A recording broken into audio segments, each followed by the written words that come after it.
Allez, on approche de l'heure d'ouverture à la bourse de Paris. Je le disais, les contrats à terme orientés négativement, moins 0,3%. L'Asie est dans le rouge ce matin et on baisse de nouveau à la bourse de Shanghai. C'est la deuxième alerte en moins d'une semaine. Là, on avait eu un moins 3% de mémoire. C'était mercredi ou jeudi dernier. C'était peut-être plutôt jeudi. Et là, de nouveau, la dernière fois que j'ai regardé, on perdait un bon 1,5% à la bourse de Shanghai. Christophe Douane est en direct avec nous pour nous faire vivre cette ouverture à la bourse de Paris, consultant indépendant chez Buy Trading. Bonjour Christophe. Bonjour Vincent. Alors ça se présente négativement et pour la bourse de Paris et pour les places européennes. Le signal négatif vient d'Asie ce matin. Oui, en tout cas, donc c'était mercredi, pour vous rappeler mercredi. Le problème de Shanghai. Il me semblait que c'était jeudi. À moins 0,25 aux alentours des 5375.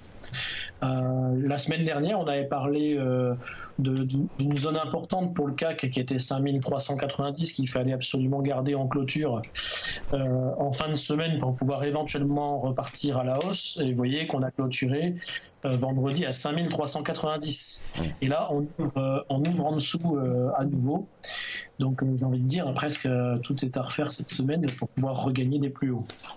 Tout est à refaire cette semaine. Ça va être un agenda très chargé. Bon, des stats américaines, des allocutions aussi de responsables de la Fed, existants étant sur le point de partir et arrivant. Le rendez-vous de l'OPEP, ça fait beaucoup de choses. Il semble que ce matin en Asie, on commençait à prendre ses bénéfices, dans le doute.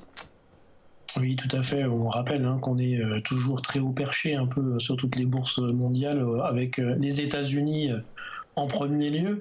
Donc il est évident à un moment donné qu'on commence à prendre des bénéfices.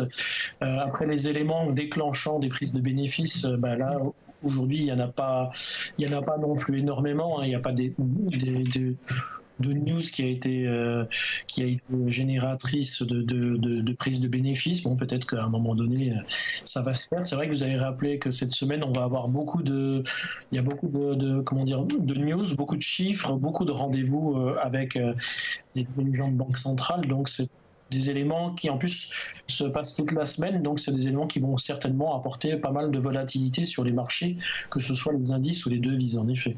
Voilà, Janet Yellen et Jerome Powell vont passer devant un panel du Congrès américain et ce sera un petit peu le baptême du feu pour Jerome Powell qui va prendre la suite donc de Janet Yellen à la Fed. On va peut-être avoir aussi des nouvelles de la réforme fiscale de Trump, puis je crois qu'il y a un vote, au Sénat.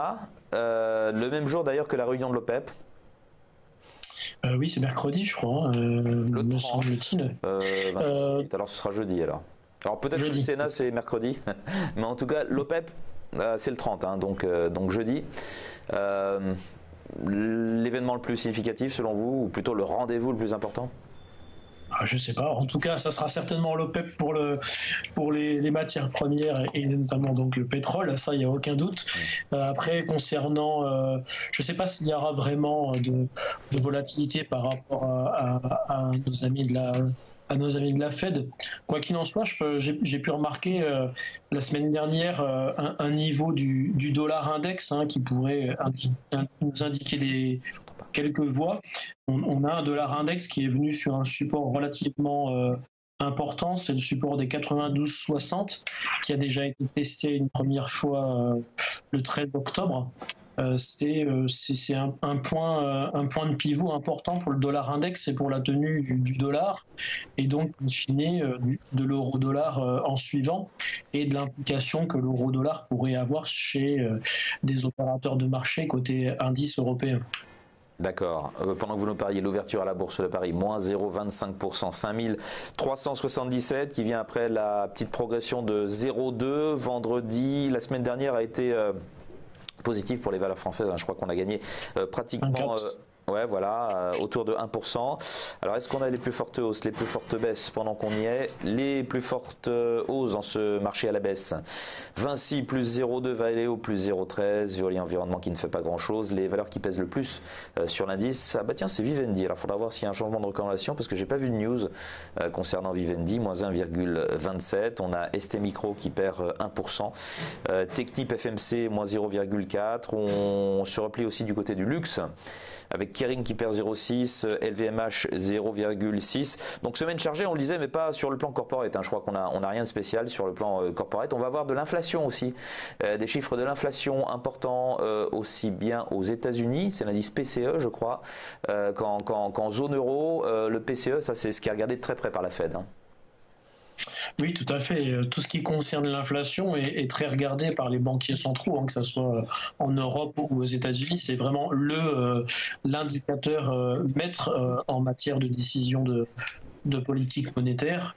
Je crois qu'on l'a assez expliqué ces dernières années et c'est tout à fait l'indicateur maître des banquiers centraux. Et là, ça devient d'autant plus important, cet indicateur, enfin je parle de l'indicateur américain, le PCE, dans un contexte où depuis une dizaine de jours maintenant, ou alors bon, le temps passe tellement vite, alors ça devait être en milieu de semaine dernière, on voit quand même qu'au sein de la Fed, il y a des inquiétudes, en tout cas il y a des dissensions, des interrogations plus précisément sur la solidité de l'inflation. Et c'est ce qui a d'ailleurs précipité la chute du dollar il y a quelques jours. Suite à la publication des minutes de la Fed, on s'est dit les membres de la Fed ne sont pas sûrs justement que l'inflation est bien là. Et ça pourrait se traduire par quoi? Moins de hausse de taux l'année prochaine, c'est ça? Clairement, pour eux, c'est vraiment l'exercice le plus délicat. Évidemment, ils ont décidé de reprendre le chemin de la hausse, semble-t-il, avec une inflation qui était plutôt bien en place, avec des chiffres américains plutôt bons. Maintenant, il semble que la hausse des taux ait une influence un petit peu négative, mais on a comment dire, des éléments de court terme et des éléments de moyen terme et de long terme qui viennent s'entrechoquer, où là, ça devient difficile pour les banquiers centraux de savoir d'où provient une reprise de baisse d'inflation. Est-ce que c'est vraiment du court terme? Est-ce que c'est du moyen terme?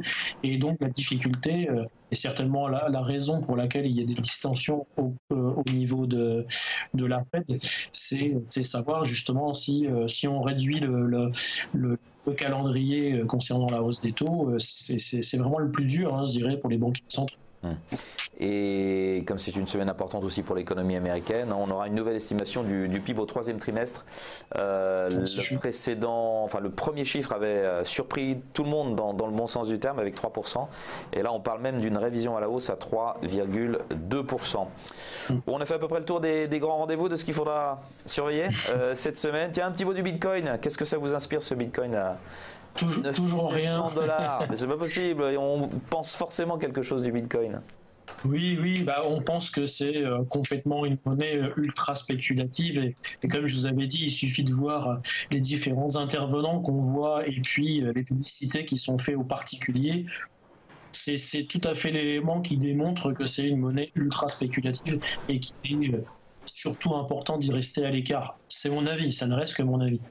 9 700 $ ce matin et vraiment un emballement dans le courant du week-end sans aucune news particulière. Alors il semble que on se précipite sur le Bitcoin parce que de grands institutionnels eux-mêmes rentrent sur le marché du Bitcoin. Beaucoup de spéculation paraît-il sur les plateformes japonaises, de trading japonaises ce matin, mais pas de news. C'est vraiment la hausse. La hausse alimente la hausse. C'est vraiment ultra spéculatif et puis rappelons que les derniers moments, juste quelques minutes avant un crack, c'est une euphorie de ce type de style. D'accord. C'est pas très positif ce que vous nous dites là. C'est pas très optimiste en tout cas. C'est Goldman Sachs. Ouais, dites-moi, c'est Goldman Sachs qui, il y a peut-être 2 semaines, avait dit attention, si on passe les 8 000 $, risque de crack. Là, on est pratiquement à 10 000 $ et si ça continue comme ça, on les atteindra vraiment d'ici la fin de la semaine. C'est 10 000 $ sur le Bitcoin. Avant de se quitter, Christophe, on regarde une fois de plus donc ce que fait le CAC 40. La baisse s'accentue, moins 0,4%, 5368. Les valeurs qui bougent le plus au sein du CAC 40, je n'ai que des baisses. Vivendi, moins 1,14. ST Micro, moins 1,09. Le luxe derrière avec Kering et LVMH. Et même les valeurs qui progressaient tout à l'heure sont inchangées en très léger repli.